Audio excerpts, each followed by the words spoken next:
combat or partially dressed as two teams pursue perfection.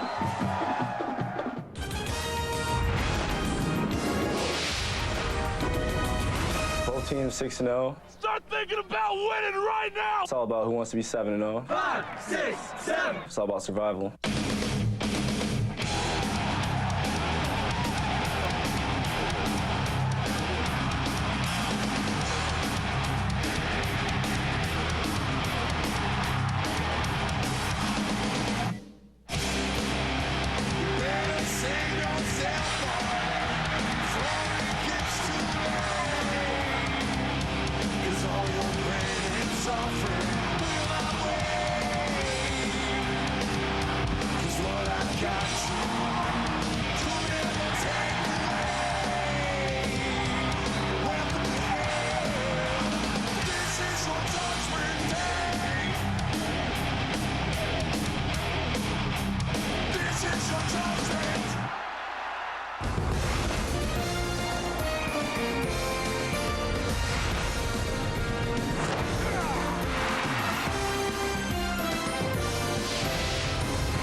Gameday is presented by Discover Card, proud sponsor of college football's premier pregame show.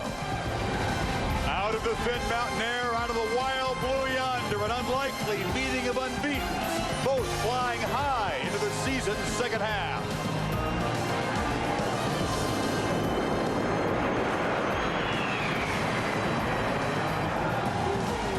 That's what we call a welcome. All right. Welcome to the U.S. Air Force Academy. Chris Fowler, Lee Corso, Kirk Herbstreit.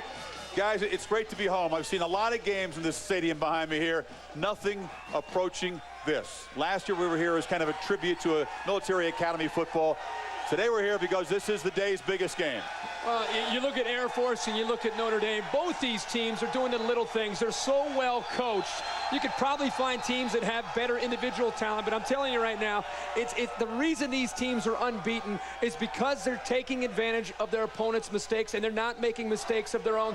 Both teams are plus 10 in the turnover margin, and that's a big factor tonight. Who will be able to capitalize on their opponent's mistake will probably win this game. Well, Kirk, as of now, as you know, you and I have both seen all the top 10 teams in the nation live and in color with the exception of Oregon and North Carolina State. I'm anxious to see how this Notre Dame team stacks up to those other great football teams we've seen. I think they're in the top 5 when it comes to character. I want to see how they rank if in the top 5 football-wise. And tonight will tell. Absolutely, I think so. Well, we start the second semester of the season with still 10 teams in 1A unbeaten. That's about double the number I thought we had. You can make an entire bowling pin lineup with easy 7-10 split is kind of tough. Talk about Bowling Green coming up. And, of course, Oklahoma and Virginia Tech trailing in the polls anyway. #1, Miami. Storylines today, we start with the nation's most dynamic player facing the nation's most punishing second-half schedule. If Cyclone Seneca Wallace can guide his guys through this gauntlet, he can strike the pose. But the Sooners say they got too much pride and speed and too much at stake to let it happen. Is the combustible Maurice Clarett pointing to the pros already? And is all the noise a distraction and more motivation for Wisconsin today? And how is a program actually holding open tryouts on campus, unbeaten and unranked, and ranked, they say? We'll meet Urban Meyer's Bowling Green Falcons. They are quite a story. Of course, a reminder here that Ohio State could meet Air Force in the Fiesta Bowl tonight. Under the lights, under perhaps a record crowd right here, one of the most meaningful games in Academy history and the last collision of unbeatens this regular season unless Miami and Virginia Tech survive until December. These are teams that combined for 11 wins last year. They also suffered off-the-field embarrassments, but they've responded, they've rebounded, they represent the two most pleasant surprises of the season so far. Tonight, one side's dream season continues, the other is derailed. And that David Goliath perception, Notre Dame Blue Bloods, Academy overachievers, shattered just a bit because Air Force comes in favored off 100 points and no turnovers in the last 2 games. They definitely run the option to perfection. They do what they do very well. Their players have the confidence to play at a speed that no one can duplicate. We're not going to show them the same look the entire game. This is not a style of offense that you can freelance against. Anytime they run the option, you have to be the soundest that you've been. Growing up, it's what you dream of, watching college football. You know, you just dream about being, you know, on national TV in front of everybody, playing in big-time games, so it's pretty exciting. You're not human unless you think Notre Dame is a special game, and I mean, I just can't wait to go out and play and, you know, see those gold helmets. But the thing is, we're not going to let the mystique get to us. The preseason magazines, the rate 1 to 117, had the Irish between 31 and 41. The Falcons were picked in the bottom third of 1A. They got 0 points in the preseason polls. You can't really blame anyone for doubting either side. Neither side really is pumping on their chest saying, what do you think now? What do you think now, everybody? That's refreshing in this day and age, believe me. When you play Air Force, the Falcons say in the eyes of the opponents each game, they have seen the will and the desire drain as the game goes on. I don't know about Notre Dame, but what makes it tough to prepare for them? Well, from a coach's standpoint, when you get ready for an Air Force type offense, you modify your base defense. You don't make wholesale changes because that hurts you more than it helps you. First of all, you start with the defensive line. They've got to crowd the ball and keep the offensive linemen off the linebackers because the linebackers flow from the inside out is the best way to stop the option. Number two, you bring your free safety and strong safety up to the box to stop the run. But that causes a problem because the counter play and the play action series will then kill you with big plays. And Kirk, the most important part about this thing, you can't practice against it. So mark it on your calendar. Watch the Air Force Academy. Early in the game, they're going to drive down and score. And then after that, the Irish will adjust. You know, that was very nice. It's very easy to write down how to defend this option, but I'm telling you, it is tough. The one thing that I think helps Notre Dame is they're tired of hearing about this Air Force option. For 7 days, they've been hearing about this triple option attack and Chance Harris. Well, today we're going to find out how good the Falcons really are on offense because they're going up against the Notre Dame defense. It's one of the best in the country. They're only allowing 76 yards a game on the ground. A big reason for that has been the play of their linebackers. Courtney Watson's one of the better players on the defense. He'll be in the middle. He'll be very active and making a lot of plays. Mike Goolsby also, blue-collar guy who's up always making plays. Now, Chance Harris has not been stopped yet. And I think that's the key in this game. Notre Dame is going to try to take Harris out of the game. How will Harris respond to the first time that he's been taken out of the game? Is he willing to get the fullback and the play action pass involved? Will tell you if Air Force can show that they have enough diversity in this offense to beat Notre Dame. Not knock him out of the game, just take him out of the game plan. Knock him out of the game. If you can knock him out, you can. Plenty more in this game coming up. We're going to meet Chance Harris, that quarterback who does walk that fine line between military poise and talking too much noise. Also plenty more in that excellent Notre Dame defense that's committed to stop him. And we'll meet the sophomore captain at Air Force. That is a history-making position for Anthony Schlegel. Meanwhile, the Sooners brought back from Dallas the Golden Stetson. Now the challenge, put a whole bunch of hats on Seneca Wallace and the Cyclones, who've scored 30-plus in all 7 games. Now, Iowa State hasn't been 3-0 in the conference since 1949. They have never beaten a top-5 team, 0-48-2. But then they've never had a weapon like Seneca Wallace, who later on we're going to feature the most exciting 12-yard runner in history. He has been so good on third down, a 69% passer who averages 17 yards of completion. And yes, the Sooners have been troubled a bit by quarterbacks with similar slipperiness to Seneca. Best playmaker in college football. This guy just doesn't run. He does it all. He's the heart of their team. We just have to be great tacklers. Number 1 guy, number 15. What impresses me the most about him is the way he throws the ball. He doesn't get as much credit as he should for the way he throws it. Real accurate on the run. Seneca Wallace has just poise about, he's confident in his scrambling ability. And we had problems with that against Missouri, but now that we've seen that with Brad Smith, our team should be comfortable with a quarterback that can do things like that. Super Seneca races in. When you get opportunities to make tackles, to make plays, to contain them, you have to be disciplined and you've got to be able to make plays against them. He'll be like the next Doug Flutie or something like that in the league. He'll carry any team, I believe, that he plays for. At 5'10", he's only an inch taller than Flutie. Guys who've created havoc for OU. All in Sooner wins, by the way. Common trait, ability to make plays with their feet. Brad Smith a couple weeks ago. Wallace can do that, of course, but this year he has been scrambling a little bit less, throwing more and better. Now, OU's defenders are coaches that got a lot of pride in the football team. They said they're ready for that challenge. Well, Oklahoma's team is 8th in the nation in scoring defense, and they get stronger as the game goes along. Last week against Texas, they allowed the Longhorns 68 yards of total offense in the entire second half. The key performer, number 10, Lance Mitchell. Now, I want you to watch Lance's football position as he gets ready to stick Sims. He rarely misses a tackle. He will be assigned to Mr. Wallace today. Now, remember one thing about that stat we showed you. Those 3 mobile quarterbacks, yes, they got some yardage. But you know what, Kirk? Your Oklahoma team beat all 3 of those guys. Oklahoma finds a way to win. Like I say, you're coming around. I know. You're finally starting to see the light with Oklahoma. Big part of Iowa State's identity nationally, of course, is to play the quarterback, Seneca Wallace. But there's a lot more to this team. Trust me, they're incredibly athletic on defense. And I think today against Quentin Griffin, they're going to attack the line of scrimmage with their safeties and their linebackers, try to get Oklahoma in obvious passing downs, and then come after him with a lot of pressure. And they have people who can run. The guy to watch is number 1, defensive end Tyson Smith, 5 tackles for a loss here. He fights through Brett Williams, comes up with one of his 3 sacks on the year. Now, if Oklahoma cannot establish the run with Quentin Griffin, which they were able to do last week, and Nate Hibble has to make plays by throwing, Iowa State has the athletic ability to make it a long day for Nate Hibble because they are athletic and they will come after him with a lot of blitzes. So Oklahoma better have that running game going. And I'm not sure Hibble can be that confident coming in against Iowa State off the 4 picks against Texas. 70% chance of thunderstorms in Norman. Ooh. That's really the only big ball game around the country that has a weather issue. There is no weather issue here tonight. The forecast is for clear skies, pretty mild temperatures, and a great scene, a great turnout. We will forecast the BCS. The first official numbers come out on Monday. We'll talk about, speaking of Texas, Chris Sims. How much confidence can he have going into Kansas State? And Rex Grossman. His many gifts apparently also include understatement. And they're going to be judged by their first year a lot, and you know, we're in a slump right now, but in no way do I think we're out of a lot of our goals.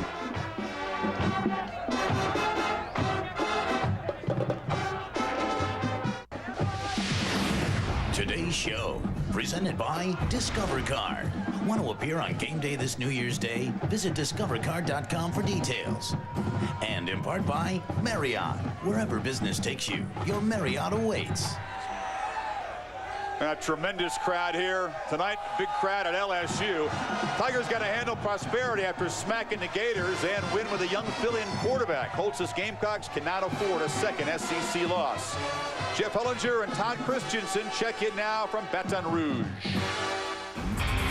The late Bear Bryant said of Tiger Stadium, this happens to be the worst place in the world for a visiting team. It's like being inside a drum. And in 2002, the beat goes on. Certainly for the LSU Tigers, who were able to exercise some of their own demons last week in the swamp by shellacking Florida. But the game came at a cost. They lost starting quarterback Matt Mauk, and he is going to be replaced by Marcus Randall, complete with the entire playbook there on his left wrist. It will be no easy task, despite the fact that he is at home. He is going against Lou Holtz and the South Carolina Gamecocks, who have their own streak going, having won 4 straight coming into Death Valley. This will be the biggest crowd South Carolina will see this season. 91,600, all shouting LSU. LSU! LSU! LSU! And they'll have lots of time to get prepared. Good thing with a new young quarterback coming in there that he's at home. What about Randall, though? Well, also, Marcus Randall offense will not change with LSU's offense, And what they'll do is they're going to run him 75% of the time, Kirk, on predetermined plays like the old single wing. I think LSU wins with defense, and Marcus Randall doing a great job. You know, and Randall making his first start, how nice is it to have the #1 defense in the country? I'm telling you guys, you look at this LSU defense, I think they might be better than the SEC's best defense and the team that won the SEC championship last year. And especially in the secondary, they're going to win today with defense. Winning close games. They won 5 straight by a touchdown or less after they lost 10 in a row by that margin. Les a la bon temps roulé for now in Baton Rouge. Next week at Auburn. Tonight, the Tigers in the once feared but no more swamp, and in the once deafening stadium, the Gators offense has been stinking out loud. They'll get 0 sympathy from the Auburn defense, which is really banged up, especially up front. And they got run over in their home stadium by Arkansas last week. A rude reality check for a Tiger team that had been feasting on victims who were combined 1-15 against 1A competition this year. Tony Barnett is on the scene in Gainesville, which is not yet a sellout, and that is big news. A couple of teams, Tony, that enter this game wounded, but I got to believe the Gators' wounds seem a little bit more serious. Good morning. Good morning, Chris. You know, you're exactly right. You know, when Florida beat Tennessee back on September 21st, that brought a lot of goodwill for Ron Zook and this new coaching staff. But after consecutive losses to Ole Miss and LSU, the Gators are out of the AP Top 25 for the first time in 209 weeks. And I can tell you guys, down here in the swamp, some of the Gators are starting to get very nasty. I don't know what I'd tell them, but they have a right to be upset if they want to be. At the same time, they've been spoiled for, you know, the past how many years, and you know, teams are all equal these days. We're 20, 21, 22-year-old young men, and we're not perfect. We're going to make mistakes. You know, Rex Grossman can't go out there and throw for 400 yards and 6 touchdowns every game.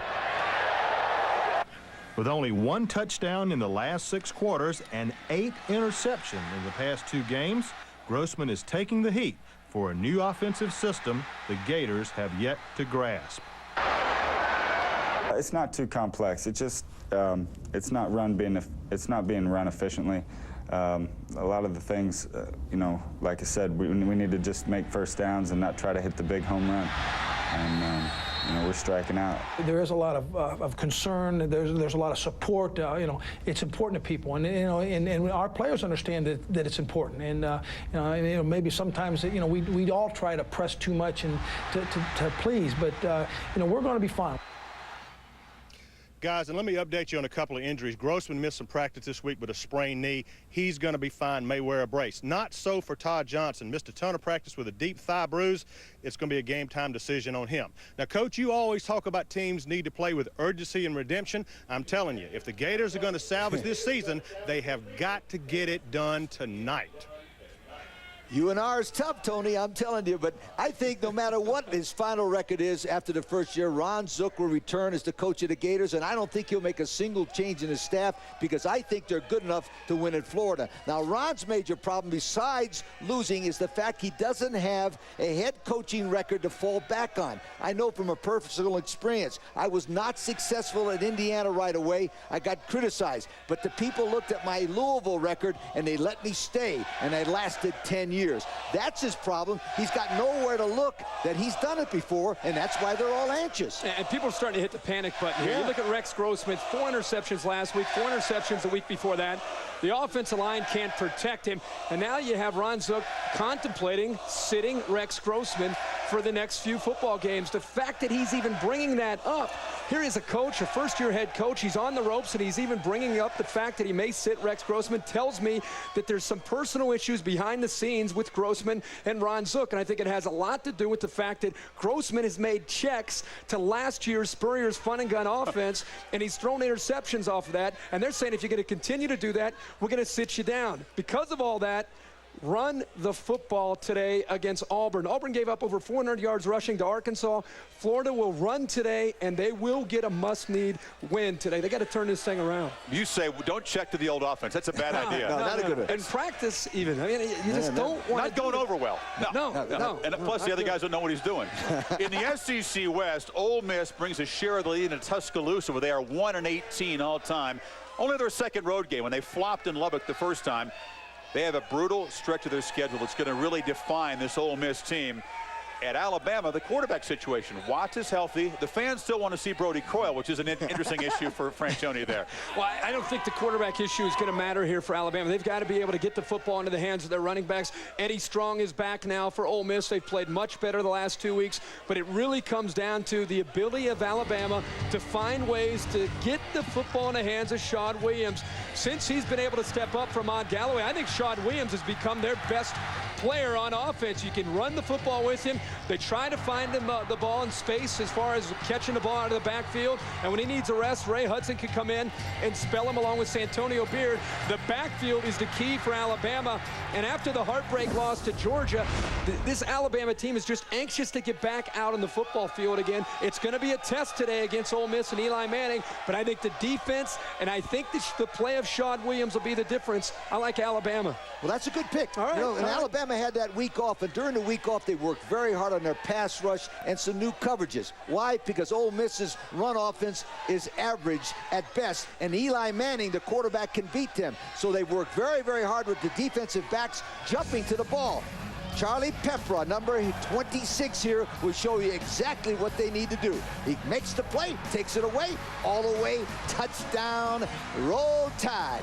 Now, the Tides staff also did a very good job of resting their football team, because this is an interesting stat. In the last 6 ball games they've lost, Alabama in 5 of those have been outscored 55-3 in the last 7 minutes of the game. That's amazing. That's a blue liner. But today, that's not good. Roll Tide will win. You mentioned Pepper. You were telling me his grandfather used to be the president of Ghana. That's right. That's what he told me. Did you pick him to win the election? Did you? No. With my picks, he better not have me pick it. Georgia, meanwhile, they don't want to blow their perfect season so far against Vanderbilt. Musa Smith, he's got a hyperextended neck. He's expected to play. DJ Shockley comes back. He's available. So Mark Richt in that quarterback situation, just something to keep an eye on there. Keep an eye on it. We'll talk about the BCS coming up. The standings about to come out. Old Miami or Virginia Tech be #1. And we'll talk about the other Falcons team that's unbeaten and has a great running quarterback. Little primer course coming up. A lot of times when you talk to people, some people don't even know the Bowling Green is in the MAC. Other people don't even know what the MAC is.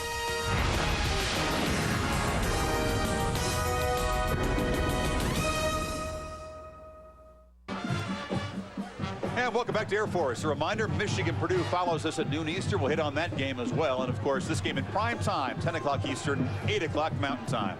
Now, the final unbeaten team to push into the polls is Bowling Green, ranked for the first time in 17 years under the second-year turnaround artist Urban Meyer, who stunned us when he labeled the Falcons a good team from a bad program. Huh? Now, what he's talking about is this team has 0 depth. They're decimated by injuries. They got freshmen all over the 2-deep today. They're so banged up they have open tryouts on campus to find able bodies. That's unusual for a ranked team. They do have, however, one of the most dangerous run-pass quarterbacks in the country. Josh Harris, #1 in points responsible for, a big 230-pounder who can really take a hit, and he runs it 15 to 25 times a game. Here's Curry Kirkpatrick with more on the little program making an unusual name for itself and a famous new fan. Let's play name association. Bowling. I am PDW, and I am bowling.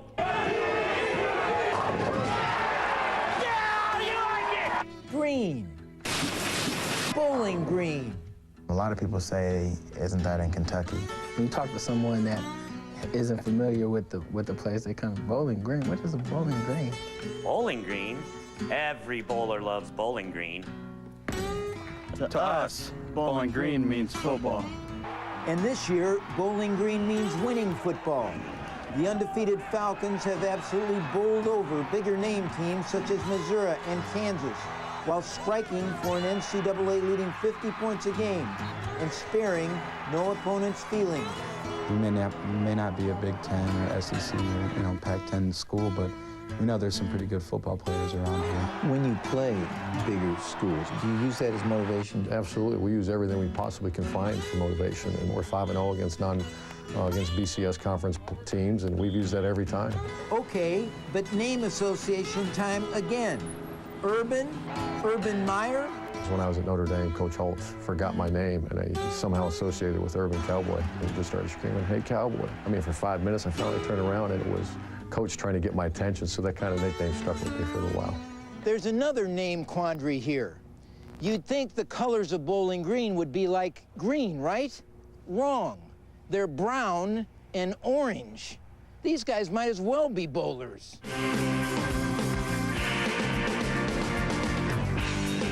Do you bowl at all? No, sir. Not very often. We don't get very much time to bowl. No, I can't say that I've been bowling in Bowling Green yet. They're not bowling at Bowling Green? We pretty much find other things to do with our time. All us bowlers still love Bowling Green. That's a great fan to have. I'd like to see him with those same antics on the lanes up in our stands watching one of our games, jumping and cheering around. You got to get him some tickets. Yeah, I'm pretty sure that could be arranged. At least for games on campus, which happens to be in Ohio. Still, anonymity remains as familiar to Bowling Green as an old bowling shoe. Well, does it bother me? No. I tell you what, to be ranked 23rd in that coach's poll probably means more to me and our staff and our players than anything. We don't want to be in the top 25 for 1 week just to say we were there. We want to keep going and being successful so that we can hopefully keep moving up. Go Falcons. They don't need a perfect game today. They don't need to score 300 points. They're going to need to outscore Western Michigan with all those freshmen on defense, I think. Bowling Green gets one more point than Western Michigan and wins and stays undefeated. Is Pete Weber a wrestler or a bowler? I didn't get whatever that. you want, with sweetheart. the annex Whatever and you the want. glasses. Whatever you He's fired up there, wasn't he? Western give him the game today. Ric Flair signs. Yeah, right. I think Bowling Green wins. Western will give him a good game. They've been in against Virginia Tech and Michigan and Purdue. Many points. Harris will do it. Win or lose today, you're not going to see Bowling Green, and the first official BCS numbers revealed Monday on SportsCenter. Air Force right now, unofficially, down there at 13. You see Virginia Tech today would be ahead of Miami, but Miami may leapfrog them because being idle is better than playing Rutgers as far as your schedule strength. Notre Dame, you see, because of the strength of the computers, is ranked up there pretty high. In fact, on 4 of the computers that they factor in, they rank 1 or 2. That's well ahead of Miami, which is being hurt by having Florida A&M on there. Now, you see the impact right there, Lee, of removing margin of victory. You and I have agreed on very little in the first 4 years of the BCS. You're a company guy. I know, I'm a doubter. But we do agree on this change this year. Bad idea. Well, Chris, you know, when I was a football coach, I always thought the margin of victory was a good barometer for me to test my ability against my competition. And I think the BCS made a mistake taking the margin of victory out. I think they should have capped it at 21. Now, without the margin of victory, Notre Dame in most of the computers is ahead of Miami as a better all-around football team. Yo, I knew the yo was coming. No way. Well, you imagine an offense ranked 113th in the nation being ahead of Miami in the computers. Forget about the computers are so volatile, it's tough to figure them out. You think about last year at this time, everybody started the what-if scenario. What if more than 2 teams are undefeated at the end of the year? Last year, when the first BCS standings came out, we had 8 undefeated teams, and at the end of the year, we had 1. It'll work itself out. And the other thing is, I think the big factor today and this year in college football will be the quality win component. The last couple years, it's come down to decimal points, and if you can get wins against quality teams, that's going to get you over the hump if there's more than one or 2 teams deserving. Work itself out. You promise? It didn't work itself out last year. No, well, it actually it was a mess. It was a mess. Talk about that later. Let's look at the road ahead for these unbeaten teams and the schedule strength based on opponent winning percentage. Oregon has the toughest. There's no free passes in the Pac-10. Virginia Tech, according to this, they have the easiest road opponents winning percentage, but they probably have the single toughest game of anybody at Miami. I'm telling you, this may not work itself out. You may have some teams unbeaten. We could be, but I think Virginia Tech has the best chance of running the table and getting to that title game the way it looks right now, and I'll tell you why. Because they have the type of football team. They run the football. They play solid defense. They kick the ball very well. You win at home and on the road like that, even at Miami. Now, here's something that's really screwy. If #1 Miami plays #2 Virginia Tech, the loser of that game could end up getting a rematch in Tempe. I know. It's possible. All right, War and Peace here. Let me get in real quick here. Too much focus, I think, by all of us as fans on the big games, the big upsets. Let's see who has the toughest schedule remaining. Don't forget last year, in just the final few weeks, it was the upsets, the games you didn't really expect, really determined who got into the national championship game. So while we're all looking at who has the tough games, I think upsets will turn this BCS upside down before it's all said and done. Now, that I do agree with you on. All right. We'll stand by for future weeks for those upsets. Now the Falcon is here, real and imagined. So are plenty of their fans. And we'll break down the Fighting Irish and the Falcons coming up. Also, the story in the Pac-10 today. Speaking of upsets and speaking of teams that can't afford a loss, and can Ohio State afford to have this talk continue about Maurice Florett, one and done to the pros? That story ahead.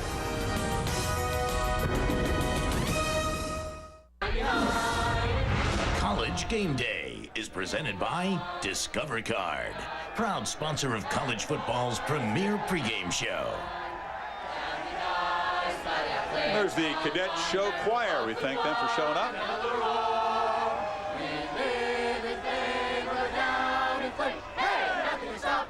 tough to get the vocal cords warmed up in a cold morning.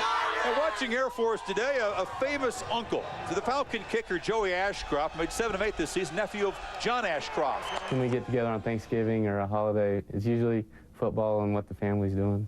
It's not usually a political talk. Criminal justice arsenal to acquire. So the Attorney General looking in. Joey, a very good kicker. He's made 7 of 8 this season.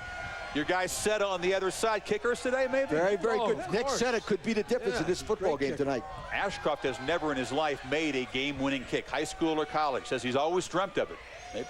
Blocked field goals have been big in the history of this series historically. When you talk quarterbacks, though, you got to talk about the Pac-10 conference. You see right here, 6 of the top 15 in passing efficiency from one conference. Combined, they have 7 400-yard games. That equals the all-time high, 2 each by Walter and Jason Johnson. You know, Carson Palmer is actually last in passing efficiency among Pac-10 starters, and he's a 60% passer with only 6 picks in 6 games. It shows you how good the passing has been in that conference. At the Coliseum, Washington's first road game in 48 days since the gut-wrenching loss at Michigan. Neither side can afford a second conference loss this early. The Huskies searching in vain for that running game. They face a Trojan defense that is really banged up. Troy Polamalu still not 100%. Something for Pickett and Reggie Williams to keep in mind today. It is. 2 weeks ago, we talked about USC's defense. They were the #1 defense in the country. Couple injuries later, they've given up 536 passing yards in the last couple games, and now they're facing the best passing offense in the Pac-10, one of the best in the country in the Washington Huskies. Cody Pickett has had a phenomenal year, and of course, his favorite target is Reggie Williams. He's been able to come up with a lot of big catches, 184 yards last week, 3 touchdown catches.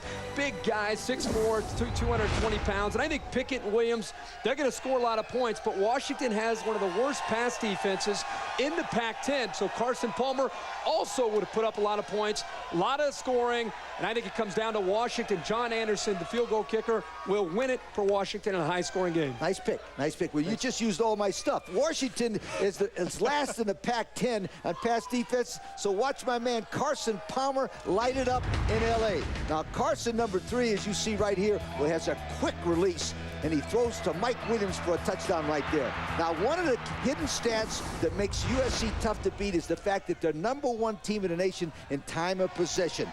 So with that fact, and not so fast, my friend, I got you. West Coast style, West Coast style. USC beats his Washington team at L.A.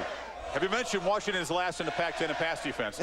Other games in the conference, Oregon begins a 4-game and 5-game home stretch here. They don't want to overlook high-scoring Arizona State. Dirk Cutter, the former Duck assistant right there. ASU #1 in the sacks. Well, they put a lot of pressure on you, but they also, you know, this is one of these things where I think their only chance is to score with Oregon. I think Oregon playing at home, Keenan Howry's healthy. This offense is really starting to click. I like Oregon scoring too many points. I agree with you. Meanwhile, UCLA and Bob Toledo really starting to take some heat. They're glad to be on the road today with their 3-0 against Cal. Yeah, but Corey Paulus can throw the football. He scores, and watch it. It's a surprise team in the nation. In November is going to be UCLA. They're coming back. Absolutely. All right.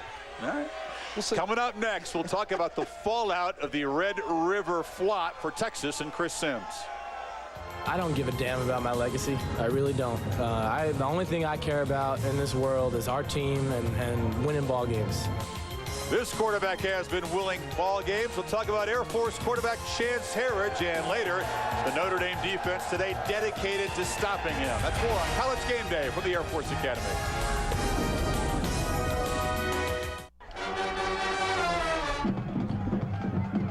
Tradition, brought to you by the Tostitos Tournament of Champions, the 1972 USC Trojans, or the 1986 Penn State Nittany Lions. Who's the best ever? Vote on ESPN.com, and you could win a trip to the Tostitos Fiesta Bowl. Hey, about lunch for a few thousand. One of the great traditions here. All the cadets of the Air Force Academy eat lunch together. On Game Day Q&A, we asked players around the country which of the 3 main service academies would you prefer to attend? Oh, man. See, if I was in the Army, I'd run, and I hate planes, so I'd have to choose it. Well, I'm scared of water, too. I would probably say I'd probably go to Air Force.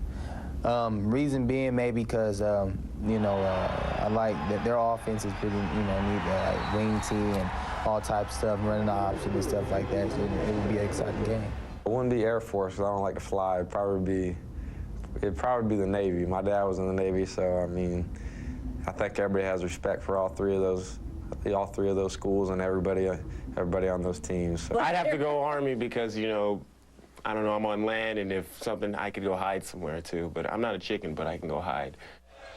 Yeah, guys who don't like to fly, don't like the water, choose Army. Your choice is pretty easy. Oh, right? very easy. I was an assistant football coach at the United States Naval Academy. They got me my first job at the University of Louisville, so they'll always be my favorite. Go Navy! I'm with Seneca Wallace. Run the triple option. That's the great thing about Air Force. Besides the jets, the triple option with Fisher to Berry. Lee, you got booed here today. Go Navy! You know, the latest feisty, scrappy, Southern, less than 100% military spit and polish option quarterback to choose Air Force is the junior out of Bonaire, Georgia, named Chance Harridge. Now, 6 opponents have not been able to corral him yet. He's run for 15 touchdowns, but we captured him for an hour this week. Who is Chance Harridge? Chance is just a nut. Probably Fireball would be about the way you describe him. Best thing I'd say about him is he's a winner. He's a real deal. That's me. I have the heart of a lion, I believe. I never say die type attitude. I am a leader. We are more physical than they are. The most rewarding thing about playing football is having 10 other guys in a huddle looking at you and having complete confidence in what you say and what you bring to the table. Everything that I do comes from within. It's a passion for the game. I am Chance Harridge. Actually, my first name is Joseph, and then Chance is my middle name. I got that name from a old Western by John Wayne. My parents said that, hey, one day they'd name one of their kids after that character. His name was Chance. I'm very passionate about my family. My folks moved out here just to see the entire football season. They even show up to practice, too. They don't really know a whole lot about football, but just having them there and able to talk with them, it makes life a lot easier, especially around here at the Academy. I am a cadet at the United States Air Force Academy. I want to be a fighter pilot. That's every kid's dream. I don't see anything in the world that could be any more exciting than not only serving your country, but then flying jets at the same time. I've never been in a jet before. Never. I can't wait. That's who I am. And his coaches told us last night those same traits that make him a good quarterback going to help him be a good fighter pilot. 15 rushing touchdowns leads the nation, Kirk. He got accused in an ESPN.com chat of being selfish because no back has more than 2, and they've combined for 10. But he says, I'm not selfish. They have just not eliminated him yet. No opponent has from the option. It's been the reads, and he's taken advantage of it. With all the strategies in college football over the years, the way the game continues to evolve, the one thing you can count on is the triple option attack here at Air Force. And you have to have a quarterback who's not only athletic, he's smart, makes good decisions, but he's also very consistent with his reads. Now, the triple option is a complex scheme. I'm going to show you what it takes. There's a couple reads there. The front man is your dive read. The back guy's the pitch. Watch the dive read. What he does determines what Chance Harridge will do. Here he commits down to the fullback. By taking the fullback, that tells the quarterback to pull the ball and take it to the next level to the pitch read. The outside linebacker, it all happens very fast. Air Force makes it look easy. And there's a 15-yard gain. Now, the toughest thing for a defense in preparing for this triple option is you get so consumed for 7 days in defending the run, defending the triple option. That's when you have to look out for the play action. Last week against BYU, they got caught up in Chance Harridge in defending the run, and that's when the safety fell asleep. He forgot about the assignment football, play action off the option. Watch the safety. He's committed. He's looking at the run. By the time he realizes that Harridge is off and throwing, he's got to get back into his zone, and the post is going to go behind him. Watch that safety, full speed. And by the way, notice the throw there by Chance Harridge. That's the challenge tonight for Notre Dame. Not only the triple option and getting so caught up with defending the run, they've got to be able to show the discipline to stay back and also defend the play action pass. Tough to do. And later on, Mike Golick will join us. We'll talk about defending that option and the Notre Dame defensive guys who have put a target on Chance Harridge tonight. Speaking of quarterbacks who are always targeted, Chris Sims and Texas. They are just removed from a 3rd straight bullying by Oklahoma. Now they trudge off to Kansas State. Longhorns is still the highest ranked once beaten team, and they still have some of their major goals intact. The Wildcats also cannot afford a second conference loss this early. But what about Texas? After consecutive offensive flops, and now some players kind of grumbling about the game plan, just how confident can Chris Sims still be? Chris Sims goes back to pass, scrambles left. He goes down, he's sacked, and the game is over. I was devastated that we lost, you know, and the thing is we were in control of the game for the most part, and to let it slip away there really in the fourth quarter, it hurts. I don't really listen to anything, really. I kind of just go about my life, you know. I go to class and do the same things I do in a normal week. I don't really care what people say about me on TV or in the newspaper. And, you know, I got a job to do, and I'm just going to continue to do it. Well, the good news for Sims, K-State not ranked in the top 10. Those are the teams that he's had real trouble against, but they are a team that puts pressure on the quarterback to beat him. Do you still believe in Sims in games like this? Well, let me tell you, I've seen Chris Sims 3 times live and in color. The Holiday Bowl and 2 Oklahoma games. And I think Chris Sims is a good college quarterback, not a great one. And I don't think Chris Sims is good enough to beat top-ranked football teams by himself. I do think Grossman, Wallace, Dorsey, and Leftwich could do it, but not Sims. Good quarterback, not a great one. The question is not can Chris Sims win the big game, it's can Texas win the big game. Look at last week. Nate Hibble threw 4 interceptions, and Oklahoma won 35-24. You're telling me if you put Sims in an Oklahoma jersey, the Sooners don't win, and that was considered a big game? Texas needs to start playing with a little bit more of an attitude in big games. Santana Moss said it when he was at Miami. Big-time players make big plays in big games, and that's what's missing at Texas. They need to step up as a team and make those big plays, and the coaches need to quit coaching not to lose and play to win. That's what's happened to them in these big games. Amen. You know, we're talking about big plays. Yeah. On the Kansas State defensive side, that's been kind of a problem, to say the least. To say the least. Yeah. Well, no question about that. Kansas State, though, is still ranked number 4 in scoring offense. Now, they got torched by Colorado. Put 2 new starters in the secondary, changed their coverages, blitz more, and now they look like the old Kansas State defensive football team. Watch number 18, Brian Hickman. He got really good hands as he drops in and makes a good defensive play. Now, they'll also pressure the quarterback and also come from behind, and I'm telling you, they're going to be all over Chris Sims with players like he comes in from the outside. Now, if you understand this, Kansas State has won 8 games in a row, so they can beat Texas. No question in my mind. And you know what they're going to do? They're going to pressure them and pressure and pressure them. Kansas State beats Texas, that's down. They don't get up. You know, it's almost become too obvious this week that Kansas State should blow out Texas. And if you're a Kansas State fan, you should be worried. Texas in the last 3 years has rebounded the week after losing to Oklahoma. I think Texas shows up angry today, ready to play. They're going to play much better than they did last week against Oklahoma. But it's a night game. Kansas State's defense will be ready. And also Darren Sproles. Keep an eye on him, one of the best backs in the Big 12. And to play the quarterback, L. Roberson. I like Kansas State to win, but they're going to have to fight their tails off because Texas will show up ready to go tonight. They got that shotgun draw and Ron Hudson's game plan that Texas never stopped against Oklahoma. You guys both take K-State, huh? Yeah. Oh, no, wait. Good one. You both take K-State? Yes, yeah, we do. I'm 4 in a row in the double not so fast. I'm going to pull the trigger. I'm going to go with Texas. Go with Texas. Try to make it 5 straight over you guys. Good call. I wish I was. Good call. All right. He called them both. He made nice Texas. We'll make it interesting. Notre Dame's defense wants to make things interesting for Chance Heritage tonight. We'll talk to them coming up. And things are plenty interesting in the Big Ten. Maurice Clarett talking, Joe Paterno talking. We'll talk all about that coming up on College Game Day from Colorado Springs.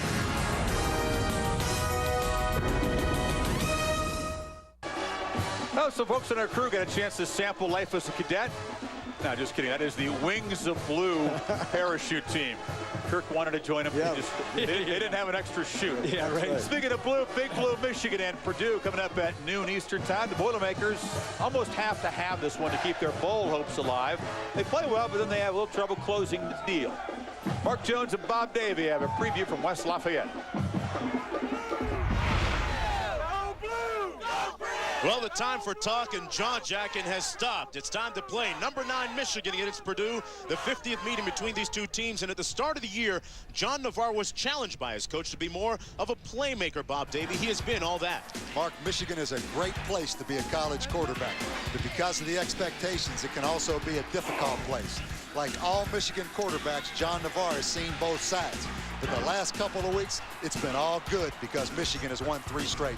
Now, there's been a quarterbacking controversy unfolding at Purdue. Kyle Orton has been the starter, but he has been pulled the last 2 weeks in favor of Brandon Kirsch. Brandon Kirsch is completing 61% of his passes. But what the Purdue coaches love is that he can also beat you with his legs. He's averaging 7.5 yards every time he carries the ball. He's given Purdue a spark the last 2 weeks. Michigan trying to snap a 2-game losing streak at Purdue. Both teams trying to drink from the cup of success. Back to you guys. All right, Kirk, John Navarre, what do you think? Are the road struggles over for good, or do they reemerge today? Oh, I think that's the big question today. We'll see how far John Navarre has really matured. The team he's going up today against in Purdue, the last 4 times they've lost games this year, it's by an average of only 5 points a game. They've outperformed their opponent every time they've lost a game. So this is a good Purdue team. Navarre will need to step up and play well. The last 2 games, he's been able to regain his confidence. To me, the thing that's hurt John Navarre is you look at the Michigan running game.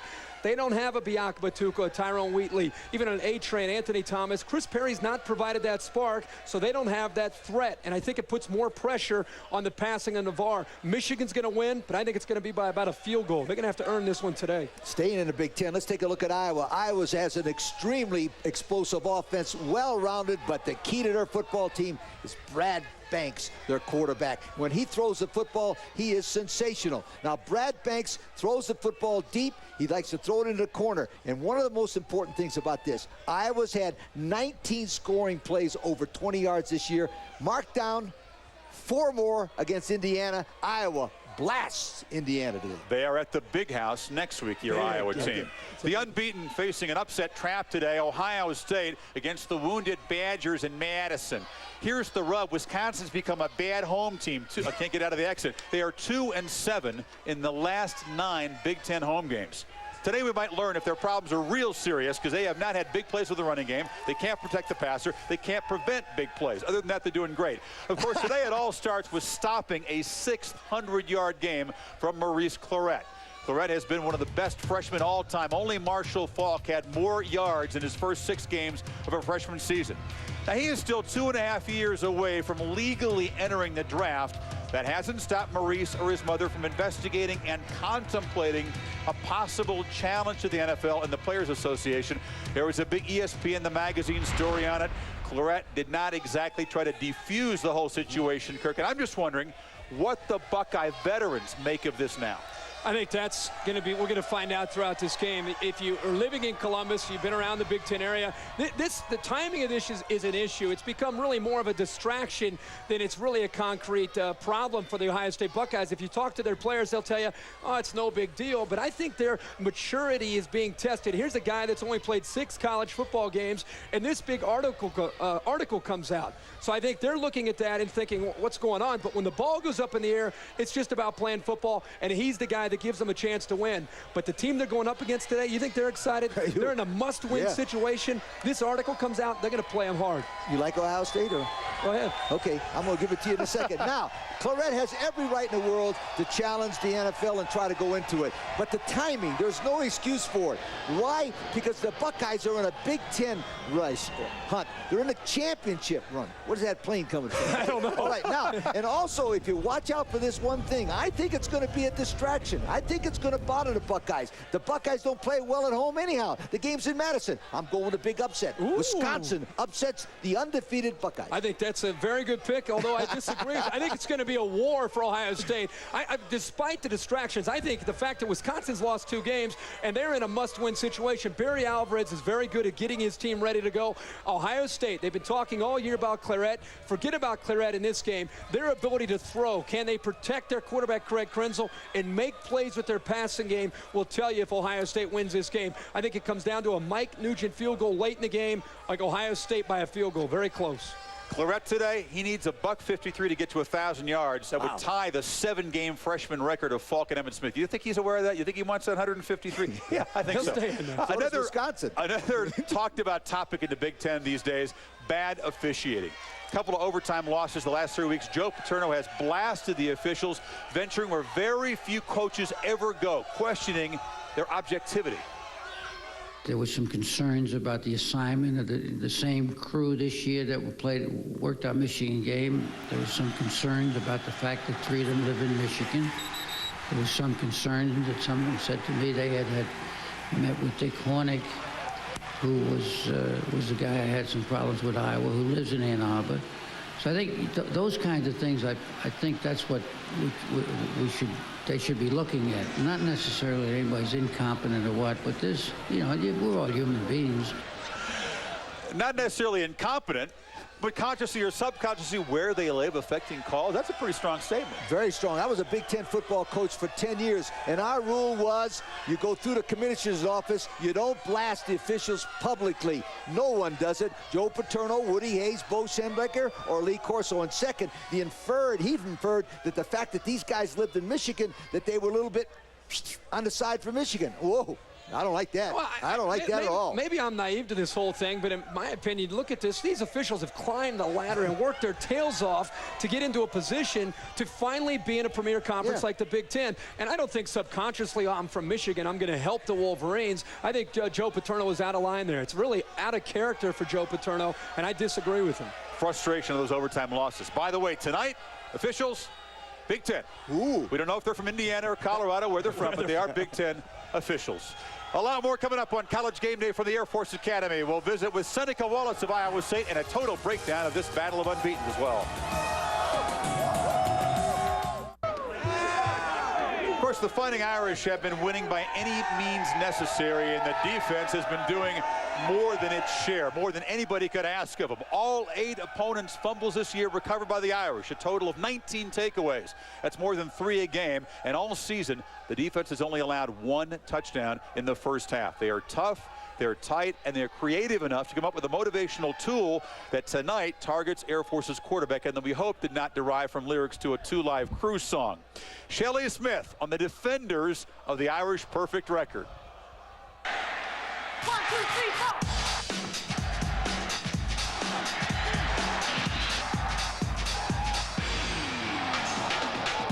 The Notre Dame defensive mentality has bred a certain fierce expectation within Irish walls. So fierce that a practice discipline, push-ups for drop balls, has spilled over onto the playing field during games. Again, the push-ups. That's been instilled in my head, so in the game, guys are just doing push-ups. Like we're out on the practice field. We usually do 10, but if you just got to get 5, you do a few push-ups and get back and get ready to go to the next play. It's something that I don't think they will be a part of again, simply because I think they recognize the competitive spirit and the sportsmanship that our program and themselves would like to demonstrate. These guys are so competitive that they've even invented their own little game within the game, something the coaching staff doesn't even know about. It's called the Buck List, and it's not a list that anybody wants to be on. The Buck List. Tell me about this. Who told you about that, Shane? It's when you get hit, when you initiate the hit, but you're the one going back. They lower their shoulder and we lower our shoulder, but they end up on the ground and we don't. So whoever's on their back, they're considered on the Buck List. The Buck List starts in practice, and players on both sides of the ball are aware of it. We have competitions every Tuesday and Wednesday when we're on full pass, and the thing is not to get on the Buck List. So who's been on the Buck List the most?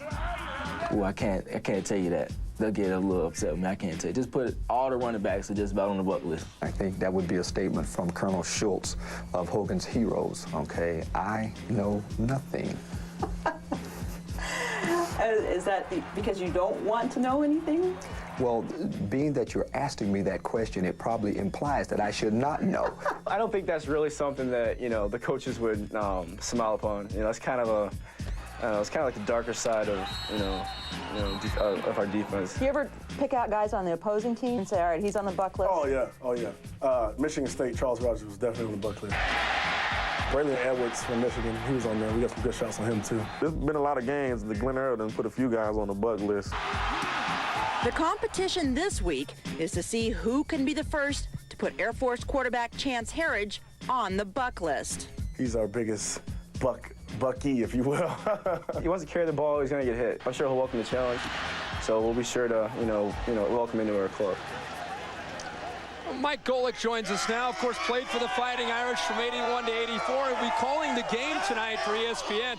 You played against Air Force 3 times. Yeah. What are your memories from this great team? This is a good memory because I actually showed a little bit of quickness making the tackle. Now, this next one, understand, Come on, 5'5". I had a bad leg. I tripped. Head plant. No, I tell you what, they make you get out of your game plan a little bit there. You know, I should have stayed on the pitch man. I went to the quarterback. That's what happened. First play looked good. You're okay. That's tonight against this triple option attack.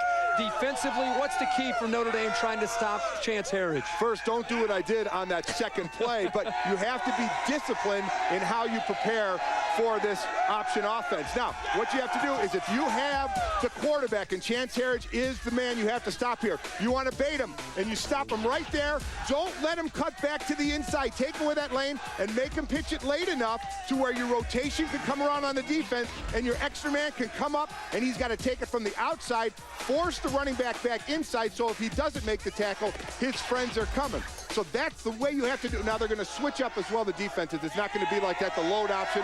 They're going to be blocking as well. That way you just have to get off the blocks as well. But you've got to be able to keep Chance Harris from cutting it up and making picks. And then you got to worry about the play action off of the option. Mentally, how tough is it for Notre Dame, a perennial power, to get ready for the academies? What's the biggest challenge in that area? Biggest challenge is it's 60 minutes of football from the Air Force. What they do in the first quarter, they do in the fourth quarter. They frustrate you mentally. You think you're bigger, stronger, and faster. You should be able to stop them because they're smaller than you, and you find yourself in the third quarter, they're still getting up 10 yards of carry because they're in your legs and you can't get off and make the play. This is going to be a great game. Appreciate it, buddy. All right, Appreciate man, it. Let's go back to Chris. Kirk, did we get Mike's record against Air Force? 0-3. Come on. No, 1-3. 1-3. Leave it to Fowler. Okay. Leave it to Fowler to stick you, all right? Jerry Faustier, they lost 4 in a row, which is not good. Next, Seneca Wallace, creator of the most exciting 12-yard run in history. There's Wallace pumping, looking, running to his right, looking, and he's going to be almost caught. Now he's running at the 25 and runs down the sideline, back to the 10. Now he's giving ground, goes around to the 10, to the left side, to the 5. Touchdown! Oh, my goodness, what a run by Wallace.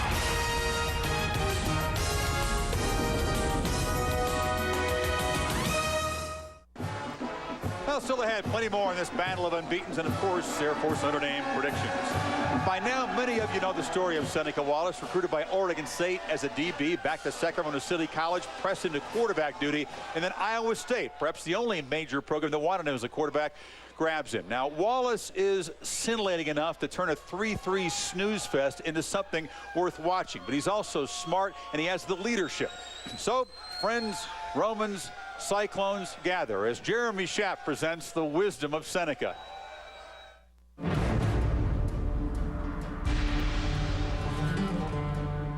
It is a rough road that leads to the heights of greatness.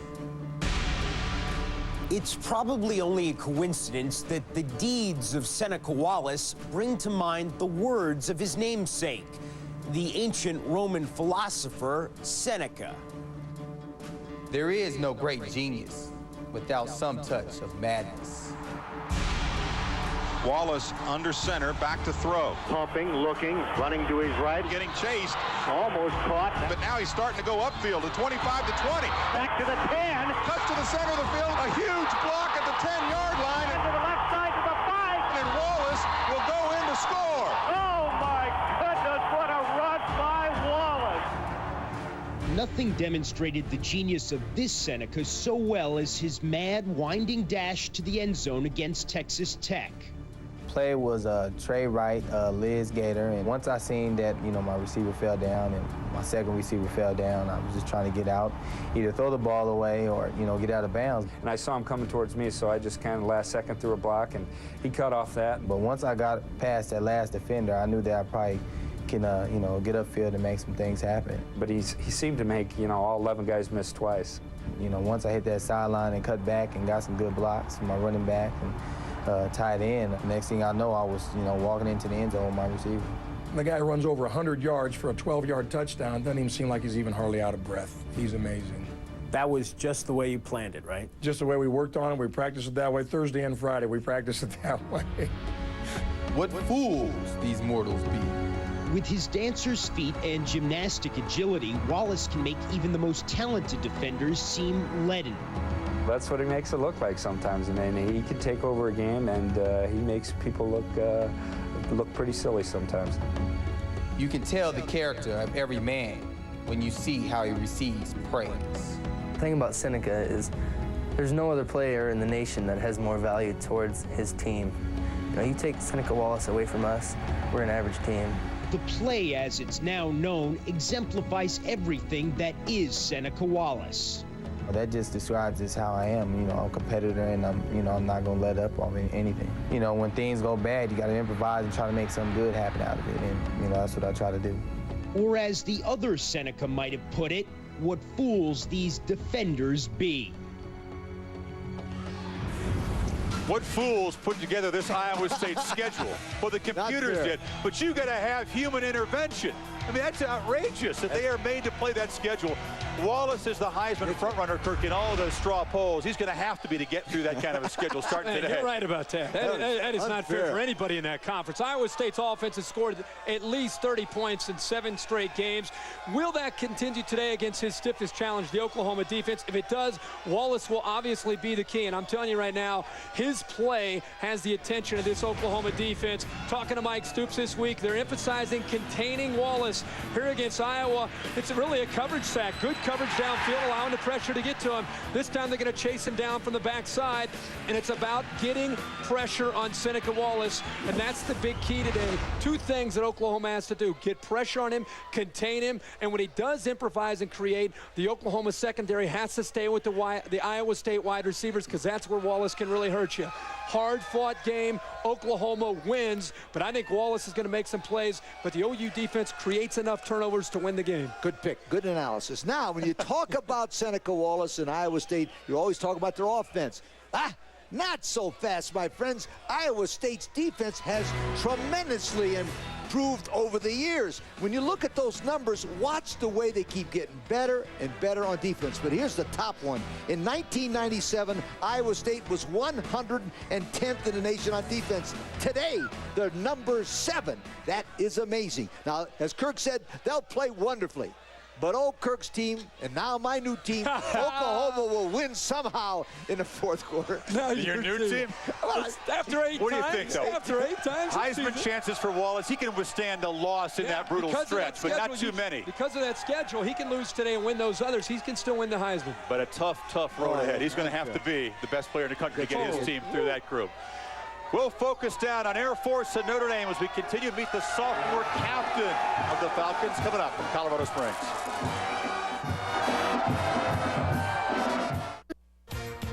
On Campus is presented by Outback, proud sponsor of the 2003 Outback Bowl.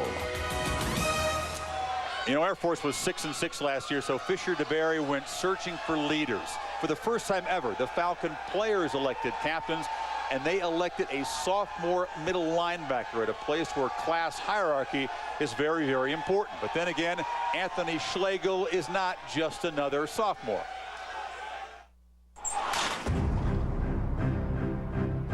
Some of the better officers are not always the spit and polish type of guys. In the backfield, it was Anthony Schlegel. He represents the academy in his own way. Intercepted by the Falcons, Anthony Schlegel. He's a nice guy. When he steps on the field, he's an animal. He is Anthony Schlegel, the fiery force of the Air Force defense, with an intense style adopted from his role model and obsession, the immortal number 51. I just discovered Dick Butkus, and ever since then, it was all I want to do is be a linebacker. There's a guy that's a hard hat, blue collar, you know, bring your lunch pail type of guy that just say he's old school. You know, he's black high-top shoes, no face mask type of guy. You could just picture him doing that. I remember one time they were showing him how he was on the sidelines. He was holding his hands, and like his hands were just completely bloody, you know, and he just had this stare in his eye that, you know, he was just ready to go out there and hit somebody. We'll play video games, and he'll make a play, you know, Dick Butkus, and put like the little thin bar on his face mask, you know, and he loves that stuff. You know, he loves, you know, his old school football, you know, hitting people in the mouth, and I think that's why I like Dick Butkus so much. So much so that he carries his most prized possessions, a personalized autograph from Butkus and a laminated playing card of the legend wherever he goes. This was given to me by a colonel, and who knew I love Dick Butkus, and you know, I just think it's awesome because he's standing there against Green Bay, you know, and you see the stare in his eye. This monster of the Midwest has animal instincts off the field as well. During the offseason, the 6'2", 245-pound linebacker chases down 300-pound wild boar. We take dogs and knives and go out East Texas and go find hogs and kill them. I want to set the record straight. This whole boar hunting ordeal, I mean, he's gone boar hunting, but, I mean, it's not... You're not buying it? It's not, no.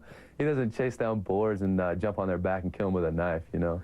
You know, he takes dogs with him, and it's a little more or less savage than he makes it out to be. Nonetheless, Schlegel's mission is the same, whether hunting wild boar or wild running back. It's a lot of the same things, just, you know, get to stab the wild boar, but... you sound like you're sad you can't stab a running back. No, you know, I don't want to stab no running back, but, you know, it's a good time, and it's definitely a rush. I think definitely tackling a ball carrier, though, is a far greater rush than killing a wild boar.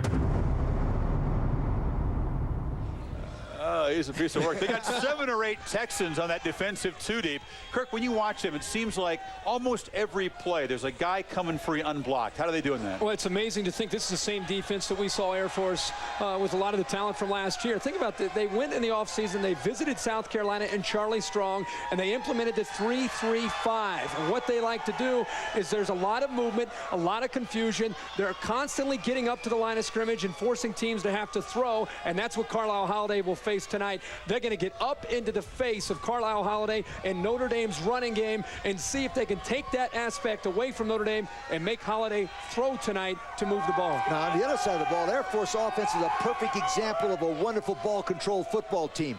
They are number 2 in the nation in time of possession. That means the Irish will not get the ball much, so they better do something with it right away, and Carlisle Holiday is the key to the Irish offensive football team. Now, watch Holiday, number 7, as he hits a fade route in the left-hand corner to Arnaz Battle. This is a sensational catch. Now, this game will be a tremendous battle, a pressure battle of strong-willed, excellent character football teams. And the first team that blinks loses. Neither team has blinked so far. Neither team has beaten themselves. Time of possession, by the way, is normally a really overrated stat. You think it's actually important tonight. You guys, absolutely. Whoever has the ball is big. Absolutely. All right, we will come back. We'll recap the big games of the day as far as these guys' predictions. And then, of course, that's time for headgear. Fighting Irish or Falcons. These folks are waiting to find out. On Campus is presented by Outback, proud sponsor of the 2003 Outback Bowl.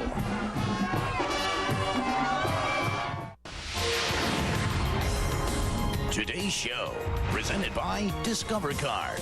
Want to appear on game day this New Year's Day? Visit discovercard.com for details. And in part by MLB Authentic Collection, apparel for on the field or in the stands. C-17 there. Let's recap the big games. Ohio State and Wisconsin, Lee. The Buckeyes are below average road team. I'm taking Wisconsin in an upset. Upset, I think Krenzel throws the Buckeyes to a victory. Washington at USC. USC outscores Washington with the pass. Opposite. I think Cody Pickett with the pass outscores Carson Palmer. 2 for 2 here. I love the disagreement. Right. Iowa State at Oklahoma. My new team, Oklahoma, finds a way to win. Too late. Forget about it. Oklahoma's defense actually plays well against Seneca Wallace, creating turnovers to win. Now to the battle of unbeatens tonight. Kirk, whose dream season? Who's